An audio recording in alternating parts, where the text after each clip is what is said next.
Hello friends, कैसे हैं आप सब। आशा करती हूँ आपकी तैयारी बहुत अच्छी चल रही होगी। तो प्री हिस्ट्री में ही आज मैं बेसिक चीज़ें लेके आई हूँ। एक्चुअली मैं इंडियन एंथ्रोपोलॉजी की बात करूँगी यहाँ पर, क्योंकि मैंने प्रीवियस वीडियोस में आपको बता दिया है कि यूरोपियन बेस्ड पैलियोलिथिक तक आपको डिस्कस करा दिया है। तो यूरोप का आपने समझ लिया, अब थोड़ा सा इंडिया का समझ लीजिए, क्योंकि देखिए इंडिया का क्या है ना कि बहुत डिस्प्यूटेड रहा है। जब हमारे पास ब्रिटिश कॉलोनियल एरा में जो भी डिस्कवरी की गई बहुत सालों तक एंथ्रोपोलॉजी में, वही हम पढ़ते रहे। बाद में और भी लोग आए, डिटेरा पैटरसन वगैरह, उन्होंने एक्सकेवेशन किया। और अभी रिसेंटली जो भी हमारे पास डेटा है उससे ये पता चल रहा है, पता नहीं बिल्कुल प्रूव्ड है एविडेंस के थ्रू, कि लोअर मिडिल अपर तीनों ही पैलियोलिथिक स्टेजेस हमारे इंडिया में एग्जिस्ट करता था। ठीक है, इंडियन सब कॉन्टिनेंट में, इंडिया में नहीं, इंडियन सब कॉन्टिनेंट में एग्जिस्ट करता था। ठीक है, लेकिन उसके पहले मैं चाहूँगी आप लोग ये थोड़ा सा ये सेक्शन देख लीजिए, बेसिक है, जिसमें कुछ कुछ टर्म्स आते हैं। इसको एक्चुअली आपको पहले ही समझना चाहिए था, लेकिन कोई बात नहीं, अभी देख लेते हैं। देखिए, ये है pre history. Pre history word क्या होता है? Before history. ठीक है, तो इस सेक्शन में आपको बहुत ही सिंपल टर्म्स में लिखा हुआ मिलेगा। मैं चाहती हूँ इसे आप स्क्रीनशॉट ले लीजिए, या 2 या 3 बार सुन के अपने वर्ड्स में लिखने की कोशिश करिए। ठीक है, अपने फ्रेमवर्क्स बनाइए, अपने नोट्स बनाइए। इससे क्या होगा ना कि आपको जो भी पता रहेगा बिल्कुल एग्जैक्ट पता रहेगा। ठीक है, तो कुछ टर्म्स समझ लेते हैं। प्री हिस्ट्री, प्री हिस्ट्री का लिटरल मीनिंग जो होता है उसका मतलब होता है before history, right. Before history यानी ये टर्म इंडिकेट करता है both the time as well as the major cultural events during that period, that is before man had invented writing of any form। मतलब स्क्रिप्ट नहीं थी, they don't know how to write। ठीक है, तो जब तक लिखने का कोई एविडेंस ही नहीं था, वो नहीं जानते थे लिखना भी कुछ होता है। तो उस टाइम तक का जो भी हिस्ट्री था उसको कहते हैं प्री हिस्ट्री, राइट। अब एक वर्ड आता है प्रोटो हिस्ट्री। इसमें देखिए क्या होता है, the cultures who remain without writing but still show a well developed settle life and also those whose writings are yet to be deciphered in terms are terms proto historic. मतलब आपको समझ आ रहा होगा, Indus valley civilisation, Mesopotamian civilisation, ठीक है, ये सारा कुछ क्या है? प्रोटो हिस्टोरिक है। प्रोटो हिस्टोरिक है, they have must develop civilised, लेकिन उनके पास हिस्ट्री स्क्रिप्ट नहीं थी। ठीक है, जो भी कुछ उन्होंने उकेरा वो आज भी डेसिफर्ड नहीं किया जा सकता है कि क्या लिखा था। वो भी जो भी कुछ है वो सब कंजक्चर फॉर्म में है, मतलब अजम्पशंस में है। ठीक है, तो we can not deciphered what are the writing. तो इस स्टेज को हम कह देते हैं, या इस पूरे फेज को हम कह देते हैं प्रोटो हिस्टोरिक, राइट। अब एक दूसरा प्री हिस्ट्री में टर्म आता है, मैं बहुत बार यूज़ करी हूँ, वो भी प्रीवियस वीडियो में, ग्लेशिएशन। ग्लेशिएशन, ठीक है, तो अब आप ये जान लीजिए, ग्लेशिएशन मतलब होता है इन द लास्ट, मतलब इसको हिंदी में कहते हैं हिम एज, ठीक है, या हिम युग, आप जैसे भी जाने। ग्लेशिएशन क्या था ना कि बहुत हजारों साल तक अर्थ का जो क्लाइमेट था ना वो बिल्कुल 0 डिग्री से नीचे था, सब कुछ हर जगह आइस ही आइस थी। ठीक है, तो वही बात यहाँ पे लिखी हुई है कि 100 years the earth climate has gone a dramatic fluctuation as a result great ice sheets dozens of meters in height covered the major portion of earth। ठीक है, होल ऑफ वेस्टर्न यूरोप, जैसे प्रीवियस वीडियो में आपने देखा होगा ज़्यादातर sites western Europe के थे, part of England, major part of North America, Siberia, सब Himalayan region in India were affected for thousands of year. मतलब वहाँ पे बर्फ के कई कई फीट जमे हुए थे। तो this phenomena is called glaciation. ठीक है, अब इन ट्रॉपिकल एरिया अफ्रीका और इस तरह ट्रॉपिकल रीजन की बात कर लेते हैं। करस्पॉन्डिंग पीरियड जो था, जैसे वहाँ तो हिमयुग चल रहा था, लेकिन इधर क्या चल रहा था? इधर चल रहा था प्लूविएशन। फोर्थ प्लेसेस, मतलब वो प्लूविएशन मतलब कंटिन्यूअस रेनफॉल, यानी ह्यूमिडिटी बहुत रही होगी। उधर बहुत ज़्यादा हिम एज चल रहा है, इधर ह्यूमिडिटी है। ठीक है, तो ये जो प्लूविएशन था ये ट्रॉपिकल एरिया में था। तो ये बिल्कुल उसी तरह था जैसे हमारा ग्लेशिएशन पीरियड था। ठीक है, तो इसके बारे में भी मैं डिटेल में बताऊंगी आपको आने वाले वीडियोस में। अब अगर देख लेते हैं 4 फेजेस ऑफ ग्लेशिएशन आज तक आइडेंटिफाई किया गया है। अगर टेंटेटिव डेट और नेम्स कुछ इस तरह से लगाए गए हैं, गूंज, मिंटल, रिस, वुम, जो मैं प्रीवियस वीडियो में बात कर रही थी, तो एक टेंटेटिव डेट अगर देखा जाए प्रेजेंट डेट से, तो गूंज का जो एज था कि कब से कब तक था ये स्टेज, तो वो था 4 लाख ईयर से 5 लाख 50 ईयर्स तक, आज से पहले। ठीक है, मिंडल 4 लाख 80,000 टू 4 lakh 40,000 years before present. Riss का क्या था, 2,90,000 ईयर्स से 1,90,000 ईयर्स बिफोर प्रेजेंट। वूम देखिए सबसे छोटा था 80,000 टू 10,000 ईयर्स बिफोर प्रेजेंट। तो ये तो एक मोटा मोटा सा अनुमान हो गया कि कब से कब तक की ग्लेशिएशन पाया गया, ठीक है। इसी की करस्पॉन्डिंग ट्रॉपिकल एरिया में प्लूविएशन फेज चल रहा था। तो उसके बारे में भी मैं आने वाले वीडियोस में बताऊंगी, जब मैं अफ्रीका का आर्कियोलॉजी आपको बताऊंगी, ठीक है। तो ये तो हो गया ग्लेशिएशन के बारे में। नेक्स्ट टर्म है प्लीस्टोसीन, मैं बहुत बार यूज़ की हूँ ना। तो ये ऐसा जियोलॉजिकल टाइम पीरियड था which saw the emergence of man on earth beginning about 2 million years ago and ending with last ice age और ग्लेशिएशन। समझ आ रही है बात। अब अगर आपको याद होगा 2 मिलियन ईयर्स के एगो कौन सा स्पीसीज था, कौन सा स्पीसीज था, होमो इरेक्टस के राउंड, ठीक है। तो होमो इरेक्टस से शुरू करके अगर मान लीजिए तो लास्ट आइस एज यानी वुर्म तक जो पीरियड चला उसको हम कह देते हैं प्लीस्टोसिन पीरियड, राइट। नेक्स्ट है, अगर कल्चरल क्रोनोलॉजी अगर देख लिया जाए तो सक्सेशन ऑफ इंडस्ट्रीज सिमिलर और making on similar raw material on a large scale. बार बार मैं इंडस्ट्री यूज करती हूँ, तो व्हाट डज इट मीन कि इंडस्ट्री का क्या मतलब है। इंडस्ट्री का मतलब है similar tool making on similar raw material on large scale. बहुत सारे लोग एक जगह गैदर हो जाते थे, वो फ्लेंट से या क्वार्टजाइट से बनाते थे ना डिफरेंट डिफरेंट टूल्स।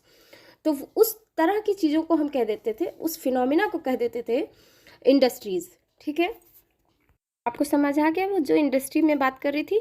अब एक और सेंटेंस है, a general word chronology is given below. अच्छा यहाँ पे ये देख लीजिए कि द टाइम जो सीक्वेंस मैंने बताया था ना इसके पहले, अविबिलियन क्लैक्टोनियन टाइप ऑफ थिंग, तो ये आप प्लीज़ इसको नोट डाउन कर लीजिए, ये स्क्रीनशॉट ले लीजिए। बहुत इंपॉर्टेंट चार्ट है ये कल्चरल क्रोनोलॉजी, खासकर उन लोगों के लिए जो फर्स्ट टाइम आर्कियोलॉजी समझ रहे हैं, और इसको बहुत याद कर डालिए, ठीक है। आप इसमें समय का भी देखते जाइए कितने से कितने टाइम तक ये प्रेजेंट था। जैसे अगर अभी मैंने पैलियोलिथिक की बात की थी, लोअर मिडिल अपर, तो आपने लोअर में देखा था ना अविबिलियन क्लैक्टोनियन एसियुलियन लिवेलोइसियन, देन मिडिल आया था जैसे मैंने माइस्टेरियन कल्चर की बात करी थी, अपर है चेटलपेरोनियन, अच्छा ऑरिग्नेशियन, और ये ग्रेविसियन, सॉलिट्रियन, मैग्डलियन। तो ये जिस बुक से लिया गया उन्होंने तब तक तो ये रिकमेंडेड था, ठीक है। उसके बाद जो मैंने आपको लेटेस्ट तरीका दिया है ना ऑरिग्नेशन से शुरू करके या डिवीज़न दिया है, तो अपर पैलियोलिथिक ट्रेडिशन या ब्लेड टूल ट्रेडिशन में वो सारी चीज़ें लिखिएगा, और ये लास्ट तक आयरन एज तक बता रखा है। तो ये चार्ट जरूर बना लीजिए अपनी नोटबुक में, और इसको कई बार देखिए, स्टडी टेबल के सामने चिपका लीजिए और उसको देखते रहिए, ठीक हो गया, ठीक है। तो ये हो गया आपका कल्चरल क्रोनोलॉजी। अब आ जाते हैं इंडियन आर्कियोलॉजी को समझने के लिए। तो अगर पैलियोलिथिक कल्चर ऑफ इंडिया या Palaeolithic cultural tradition of India की बात की जाए, तो अर्ली स्टोन एज जो था इंडिया का वो बहुत लंबा था, जैसे कि यूरोपियन फेज में था। Hence it has been further subdivided into 3 stage, lower middle and upper palaeolithic, right. Lower palaeolithic का अगर देखा जाए तो it is the earliest period of the human existence and continued from the end of the first ice age. मतलब समझ रहे हैं, गूंज था फर्स्ट आइस एज, उसका जब एंड होने लगा तो end of the first ice age through the second ice age up to the end of the third ice age यानी रिस ग्लेशिएशन तक चला। देखिए कितना लंबा पीरियड था ये। This was a period of extreme climatic fluctuation, ठीक है। Man had to struggle with the elements as well as wild animals with the punny tools made of bones, stones and wood, ठीक है। इतनी बात बहुत आसान सी है, बहुत आसानी से समझ आ गई। तो देख लेते हैं नेक्स्ट पॉइंट है, the Indian lower Paleolithic culture can be better understood if we take a survey of the sites from where tools have been found and consider the type of these tools, technique employed to manufacture them, the probable functions that they served etc। मतलब ये tools को हम कैसे, tools वाले section में मैं कैसे बात करती थी, या तो उसका टेक्निक क्या लगाया गया है उस बेस पे हमने बताया, या तो उसका फंक्शन क्या था उस बेस पे बताया, ठीक है। तो वही बात इन्होंने कही, in order to do this we divide India into 3 zone, North India, middle India and South India on the basis of major tool type found. तो आप भी इसी तरह से लिखिएगा। चलिए नॉर्थ इंडिया की बात कर लेते हैं पैलियोलिथिक में। तो the most important tool site in north Indian lower Palaeolithic is Sohan valley, बहुत इंपॉर्टेंट है। कई बार पूछा गया है, तरह तरह से पूछा गया है, और इससे इजी और इससे लेमैन टर्म में आपको कहीं नहीं मिलेगा। इतनी आसानी से समझ में आ जाए आपको कहीं नहीं मिलेगा, ठीक है। This is very much complicated. कोई कहता है ये साइट अपर पैलियोलिथिक में है, कोई कहता है अपर पैलियोलिथिक एग्जिस्ट ही नहीं करता था इंडिया में। बट अभी जो मैं आपको बताने जा रही हूँ अब रिसेंट वीडियोज़ में, वो आप बिल्कुल समझ जाओगे। एक तो पहली बात, जो हमको एग्ज़ाम क्रैक करना है, हम आर्कियोलॉजिस्ट नहीं है, हमें कुछ प्रूव नहीं करना है, ठीक है। तो हम वही सारी बातें जानेंगे जो हमें एग्ज़ाम में सही सही आंसर कर पाए, ठीक है, जिससे हम। तो एक तो पहली बात, साइट्स बहुत इंपॉर्टेंट है। कौन कौन सी साइट इंपॉर्टेंट है, किस किस साइट पे कौन कौन सा स्टेज पाया गया है, टूल्स क्या क्या मिले, that is very important. Geological age क्या थे, दैट इज़ वेरी इंपॉर्टेंट। तो ये कुछ चीज़ें हैं जो आपको बिल्कुल दिमाग में रखनी है, ठीक है। तो उनसे बिल्कुल बहस मत करिए। जो ये जहाँ पे हम पढ़ते पढ़ते उलझते हैं कि भाई ये अपर पैलियोलिथिक एग्जिस्ट करता था कि नहीं, ये टूल्स हैं कि नहीं, या हमारे इंडियन सब कॉन्टिनेंट में मिले कि नहीं, या कार्बन डेटिंग हुई तो इससे पहले थे नहीं, या थे या कैसे थे, ठीक है। तो कुछ भी हमें इधर उधर करने की ज़रूरत नहीं है, टू द पॉइंट समझने की ज़रूरत है। तो हम जो सबसे इम्पॉर्टेंट जो आता है टूल साइट, वो हमें मिला है सोहन वैली। बहुत लंबा और बहुत एक्सटेंसिवली एक्सकेवेट किया गया इस वैली को। तो वही बात लिखी गई है, which now lies in Pakistan and India also.